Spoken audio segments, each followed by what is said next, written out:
welcome ছাত্ৰ-ছাত্ৰীসকল আজিৰ এই ভিডিঅ'টোত আমি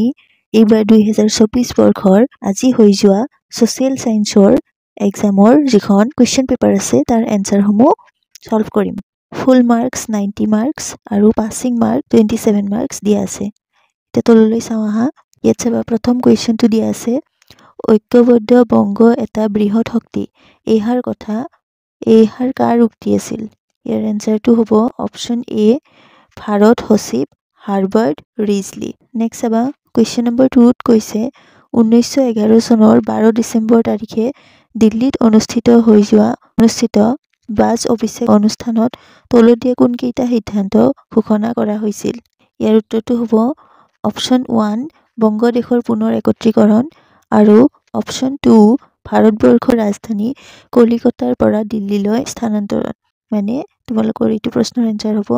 অপচন এ 1 আৰু 2 তাৰ পিছত নেক্সট নম্বৰ 3 কোৱেশ্চন নম্বৰ 3 ত কৈছে সত্যাগ্ৰহৰ কৌশল গান্ধীয়ে কোন দেশত পোনপ্ৰথমে প্ৰয়োগ কৰিছিল ইয়াৰ উত্তৰটো হ'ব অপচন বি দক্ষিণ আফ্ৰিকাত তাৰ পিছত কোৱেশ্চন নম্বৰ 4 ত কৈছে মোক তেজ দিয়া মই তোমালোকক স্বাধীনতা দিম এইখাৰ বিখ্যাত বাণী কোনজন বিখ্যাত ভাৰতীয় নেতাৰ ইয়াৰ উত্তৰটো হ'ব অপচন ডি নেতাজী সুভাষ চন্দ্ৰ বসু তাৰ পিছত কোৱেশ্চন নম্বৰ 5 টো চাবা ইয়াত কৈছে প্ৰত্যক্ষ দাবী দিৱস কোন তাৰিখে পালন কৰা হৈছিল ইয়াৰ উত্তৰটো হ'ব অপচন এ 16 আগষ্ট 1946 তাৰ পিছত এটো কোৱেশ্চন চাবা কোৱেশ্চন নম্বৰ 6 অসমত দাস প্ৰথা কেতিয়া নিষিদ্ধ কৰা হৈছিল ইয়াৰ উত্তৰটো হ'ব অপচন বি 1843 চনত তাৰ পিছত 7 নম্বৰ প্ৰশ্নটো চাবা ইয়াত কৈছে 1861 চনত হোৱা কৃষক বিদ্ৰোহটোৰ নাম কি ইয়াৰ উত্তৰটো হ'ব অপচন ডি ফুলগুৰি ধাৱা কোৱেশ্চন নম্বৰ 8 টো চাবা ইয়াত কৈছে 1881 চনত উত্তৰ কাছাৰৰ জনজাতীয় বিদ্ৰোহত নেতৃত্ব কোনে দিছিল ইয়াৰ উত্তৰটো হ'ব অপচন বি সম্বোধন ফংলুচাই তাৰ পিছত কোৱেশ্চন নম্বৰ 9 টো চাবা অসম ছাত্ৰ সন্মিলন গঠিত হৈছিল ইয়াৰ এনসাৰটো হ'ব অপচন এ 1916 তাৰ পিছত চাবা কোৱেশ্চন নম্বৰ 10 চাবা উত্তৰ পূব ভাৰতৰ প্ৰথমখন চিকিৎসা মহাবিদ্যালয় ক'ত স্থাপন কৰা হৈছিল উত্তৰটো হ'ব অপচন ডি ডিব্ৰুগড়ত 11 নম্বৰ প্ৰশ্নটো চাবা জোনাকী যুগৰ ত্ৰিমূৰ্তি বুলিলে নিম্নলিখিত কোন কেইজন সাহিত্যক জনা হয় তো ইয়াৰ এনসাৰটো হ'ব option 2 Hemchandra Goswami option 3 Lakshminath Bezbaruah option 4 Chandrakumar Agarwala মানে ইয়াৰ উত্তৰটো হ'ব ইয়াতে অপচন বি হ'ব 2 3 আৰু 4 12 নম্বৰ প্ৰশ্নটো চোৱা ইয়াত কৈছে ৰাজতৰ্গিনী কোনে ৰচনা কৰিছিল ইয়াৰ উত্তৰটো হ'ব অপচন সি কলহনে 13 নম্বৰ প্ৰশ্নটো চাবা মেঘালয়ৰ খাছিয়া জনজাতি কোনটো নিগোষ্ঠীৰ অন্তৰ্গত ইয়াৰ উত্তৰটো হ'ব অপচন ডি মংগোলীয় গোষ্ঠীৰ 14 নম্বৰ প্ৰশ্নটো চাবা ইয়াত কৈছে সপচৰ কুট কোন ৰাজ্যৰ পৰম্পৰাগত উৎসৱ ইয়াৰ উত্তৰটো হ'ব অপচন সি মিজোৰাম তাৰ পিছত চাবা 15 নম্বৰ কোৱেশ্চনটোত কৈছে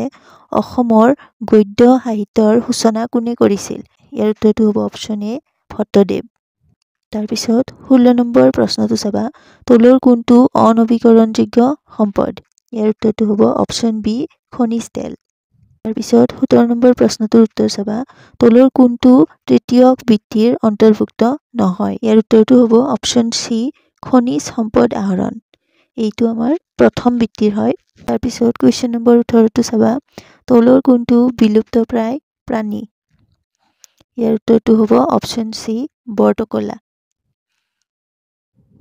তাৰ পিছত 19 নম্বৰ প্ৰশ্নটো চাবা তলৰ কোনটো সেউজ গৃহ গেছৰ উদাহৰণ নহয় ইয়াৰ উত্তৰটো হ'ব অপচন ডি অক্সিজেন তাৰ পিছৰ প্ৰশ্নটো চাবা কোৱেশ্চন নম্বৰ 20 চাবা পৰিৱেশৰ স্থানীয় সমস্যাৰ এটা উদাহৰণ হ'ল ইয়াৰ উত্তৰটো হ'ব অপচন সি এটা ক্ষুদ্ৰ উদ্যোগে কৰা সীমিত ভূমি প্ৰদূষণ তাৰ পিছত কোৱেশ্চন নম্বৰ 21 টো চাবা মাটিকালি হিচাপত পৃথিৱীৰ বৃহত্তম দেশ কোনখন ইয়াৰ উত্তৰটো হ'ব ৰাছিয়া কুৱেশ্যন নম্বৰ 22 টো চাবা ইয়াত কৈছে এছিয়া আৰু আফ্ৰিকা মহাদেশক কোনখন সাগৰে পৃথক কৰিছে ইয়াৰ উত্তৰটো হ'ব অপশ্যন বি লোহিত সাগৰ 23 নম্বৰ প্ৰশ্নটো চাবা কাইৰো কোনখন দেশৰ ৰাজধানী ইয়াৰ উত্তৰটো হৈছে অপশ্যন বি ইজিপ্ত 24 নম্বৰ প্ৰশ্নটো চাবা ইয়াত কৈছে 2011 চনৰ ভাৰতৰ লোকপিয়ল অনুসৰি অসমৰ শিক্ষিতৰ হাৰ কিমান শতাংশ আছিল ইয়াৰ উত্তৰটো হ'ব অপশ্যন বি 25 নম্বৰ প্ৰশ্নটো চাবা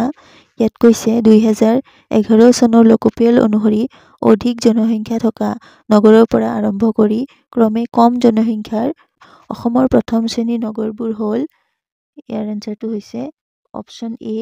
গুৱাহাটী শিলচৰ ডিব্ৰুগড় আৰু যোৰহাট তাৰপিছত চাবা কুৱেশ্যন নম্বৰ 26ত কৈছে জনসংখ্যাৰ ফালৰ পৰা প্ৰথম দ্বিতীয় আৰু তৃতীয় বৃহৎ জনজাতিটো ক্ৰমে ইয়াৰ উত্তৰটো হ'ব অপশ্যন বি বড়ো মিচিং আৰু কাৰ্বি 27 নম্বৰ প্ৰশ্নটো চাবা ইয়াত কৈছে অসমৰ অন্তৰ্গত দীৰ্ঘতম ৰাষ্ট্ৰীয় ঘাইপথটো হ'ল ইয়াৰ উত্তৰটো হ'ব অপশ্যন বি ৩৩ নং ৰাষ্ট্ৰীয় ঘাইপথ 28 নম্বৰ প্ৰশ্নটো কৈছে অসমৰ আটাইতকৈ বৃহৎ কৃষিভিত্তিক উদ্যোগটো কি ইয়াৰ উত্তৰটো হ'ব অপশ্যন ডি চাহ উদ্যোগ 29 নম্বৰ কুৱেশ্যনত কৈছে তলত উল্লেখ কৰা কোনটো ব্যক্তি ভাৰতৰ সংবিধান খচৰা কমিটিৰ সদস্য আছিল ইয়াৰ উত্তৰটো হ'ব option C Syed Mohammad Saadulla 30 number প্ৰশ্নটো চাবা তলত দিয়া বিকল্পবোৰৰ পৰা ভাৰতৰ যুক্তৰাষ্ট্ৰীয় ব্যৱস্থাৰ বৈশিষ্ট্য বাছি উলিওৱা ইয়াৰ উত্তৰটো হ'ব অপশ্যন ডি এ অশুদ্ধ বি অশুদ্ধ মানে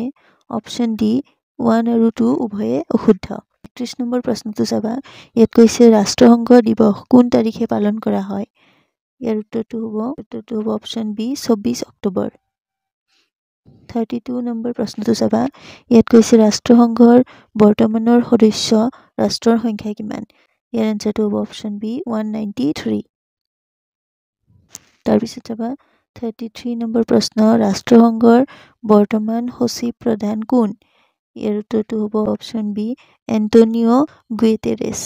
34 নম্বৰ কুৱেশ্যন আন্তৰ্জাতিক অনুষ্ঠান আৰু সেইবিলাকৰ মুখ্য কাৰ্যালয়ৰ পৰিপ্ৰেক্ষিতত অমিলটো বাছি উলিওৱা ইয়াৰ উত্তৰটো হ'ব অপশ্যন বি আন্তঃৰাষ্ট্ৰীয় ক্ৰিকেট পৰিষদ 35 নম্বৰ প্ৰশ্নটো কৈছে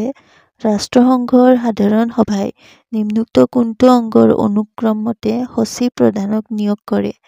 ইয়াৰ উত্তৰটো হ'ব অপশ্যন ডি নিৰাপত্তা পৰিষদ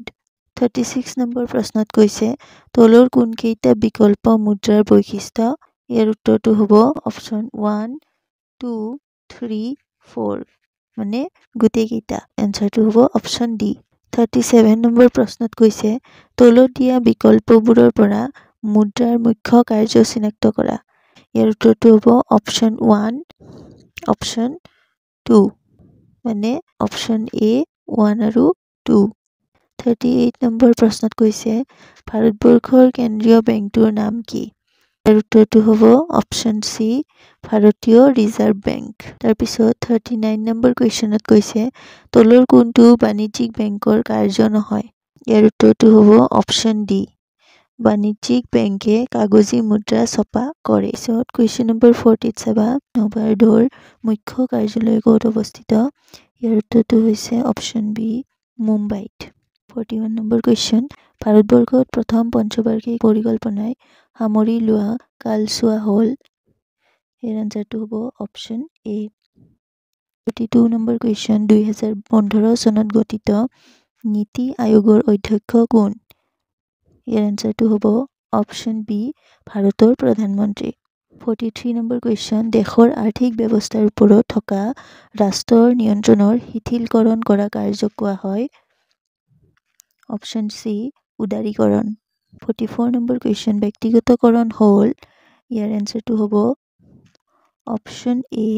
চৰকাৰী খণ্ডৰ অধীনত থকা প্ৰতিষ্ঠানসমূহ বেচৰকাৰী খণ্ডলৈ মুকলি কৰি দিয়া নীতি কুৱেশ্যন নম্বৰ 45ত কৈছে দেশৰ মুঠ জাতীয় আয়ক মুঠ জনসংখ্যাৰে হৰণ কৰিলে আমি পাওঁ ইয়াৰ এনচাৰটো হ'ব অপশ্যন এ জনমুৰি আয় এইখিনি আছিল তোমালোকৰ MCQ কুৱেশ্যন ইয়াৰ পিছত ছেকশ্যন বি তোমালোকৰ লং কুৱেশ্যনখিনি আছে এই কুৱেশ্যনখিনি আমি অন্য ভিডিঅ'ত আলোচনা কৰিম